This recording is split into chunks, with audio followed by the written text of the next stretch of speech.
Dun dun dun. This is my flash drive. I connect to that little C adapter thingy for the Samsung that goes into my phone. This is where this is where they go to die. This is what happens to the spinning videos because it takes so long to spin anything in between the time I tell you that I'm starting and when I actually get to a progress that's different than watching, 17 hours of me spinning the same boring fiber. They wind up on this flash drive. So I can free up space on my phone so I can actually use it. Then they sit here, and they sit here, and they sit here for a month. And I've totally forgotten that I was even making a video until I complete the project and realize that, oh my goodness, I have this footage that is weeks apart from each other. So somewhere on this flash drive was probably a little segment that you wanted to know about. Oh well.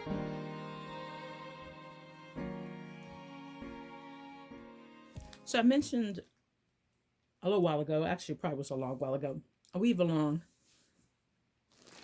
And the general idea of a weave along, if you're not familiar with it, if you haven't seen my other videos, is basically I start from scratch. Sometimes, most times raw wool, because I don't usually have a great deal of roving. And I do the calculations for how much fiber I need based on what it is I'm making and the type of yarn I'm spinning. I go through the steps of processing the wool or whatever the fiber is, spinning it, plying it, sometimes dyeing it, and the actual weaving process in as much detail as I can stand to make. And I try to invite, other people to kind of join me while I'm in the process, hence the weave along. And that was supposed to be my goal from 2020. I think I mentioned a couple different times because usually I do that kind of thing. And my ultimate plan was to make scarves. I really wanted to narrow down the things that I had planned to make that were for actual sale. Basically, kind of just the weaving scarves. Well, considering that 2020 didn't quite turn out like any of us had planned, the whole scarf weaving thing sort of went into the garbage because I would have nowhere to sell them. And, well, that's complicated. Online sales are complicated, and I was hoping that in-person sales would be better, but that's really not how that worked out. So I had to find a way to refocus what I was doing as far as the spinning is concerned, and that's been kind of confusing. Stopped a lot of my spinning for the most part, except for the short things I was doing to make videos. Need a new leader for this. Anyway, I've been trying to figure out what to do about that. So I had put aside a great deal of the spinning, like I said, and kind of pursued some of the other things that I like to do.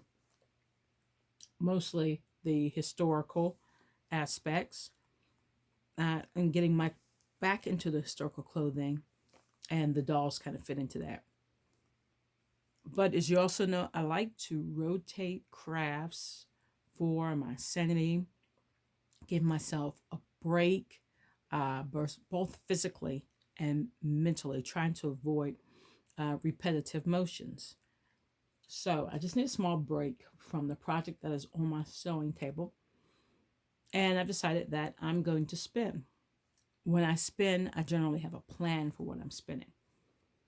And with everything else up in the air, I really don't have much of a plan. But we are planning a fiber show in November at Praxis.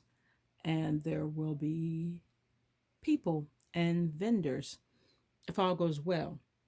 So I'm thinking I'm going to go ahead and go back to my original thought of spinning for some scarves, to have a few scarves to exhibit at the fiber show and hopefully sell in November.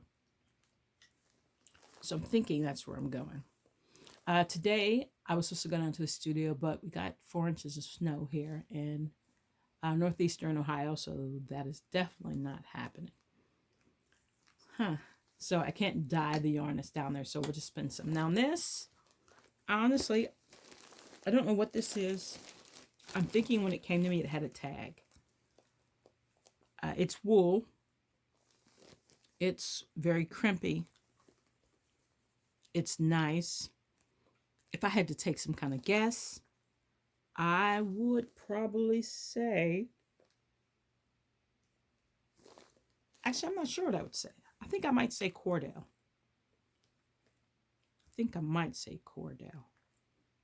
I don't know, but it's really lovely. And it's nice and tan. And it can certainly be over dyed. And there's a whole lot of this stuff here. So that's how I'm going to get started. Now, to make the scarves, I'm going to use my sample A. I think I'm just going to cut this off. Hopefully my leader is not too short. Now, actually, it's kind of short. I'm going to use the samplet.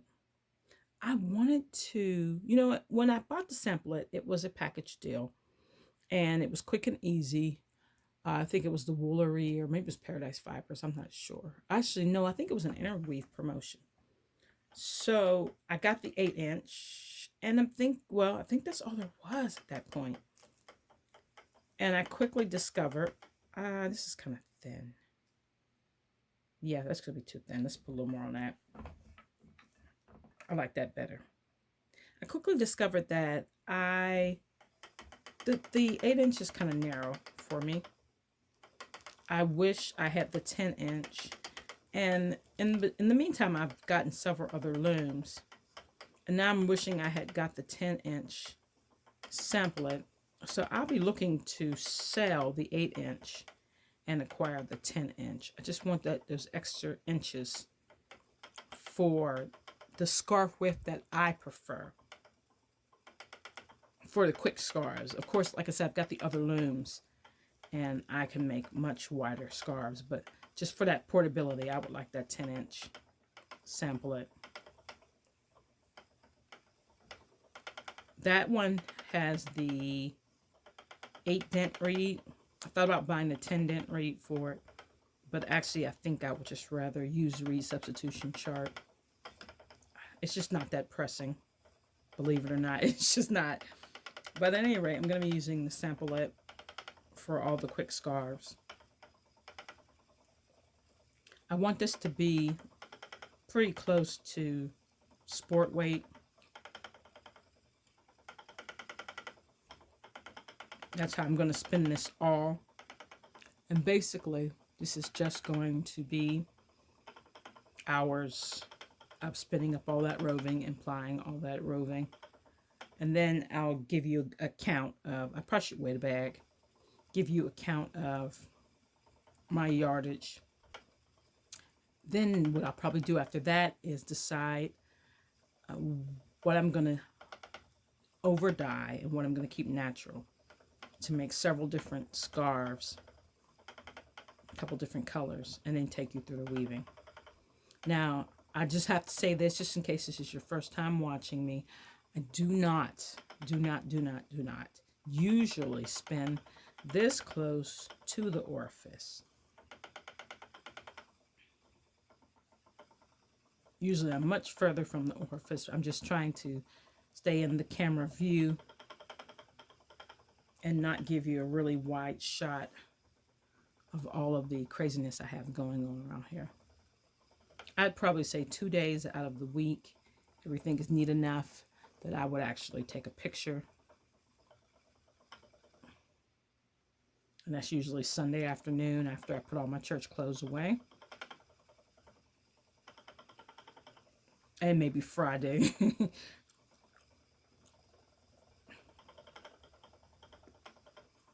I don't know where this fiber came from. Well, it's out of the stash of Knit Fairy. So it came from Nancy. I don't know where she got it from, but it doesn't feel like commercially scoured. And when I say commercially scoured, what I'm talking about is you're buying this from maybe the Woolery or, you know, one of the stores that you would buy roving from. This feels a lot to me like it was a local mill did it, because there is still quite a bit of lanolin left in this. And it doesn't have that really hard scoured feeling that we all know that I dislike. I need to go ahead and pull myself out a couple different lamps so I can have it all set up. I'm enjoying this, and I'm pretty sure that I'm going to enjoy this really smooth spin. It's really crimpy, though, but I'm okay. This is good.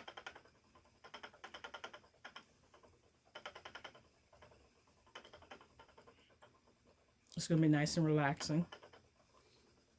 If that clicking noise stops. You know, just possibly it could be Shetland. I have to check. I'm just speculating.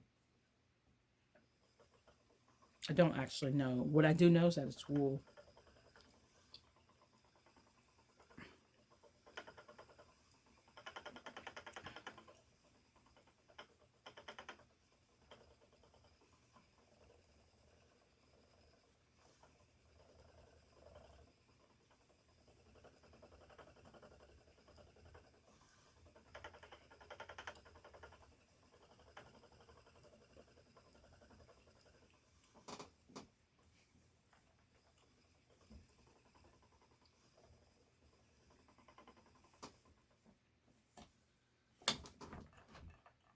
Move this just a bit.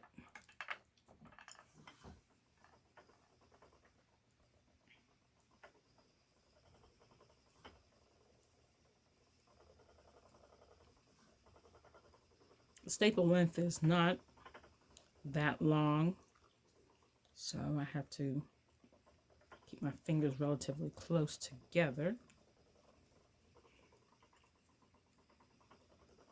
There's a little VM in here, but it's negligible.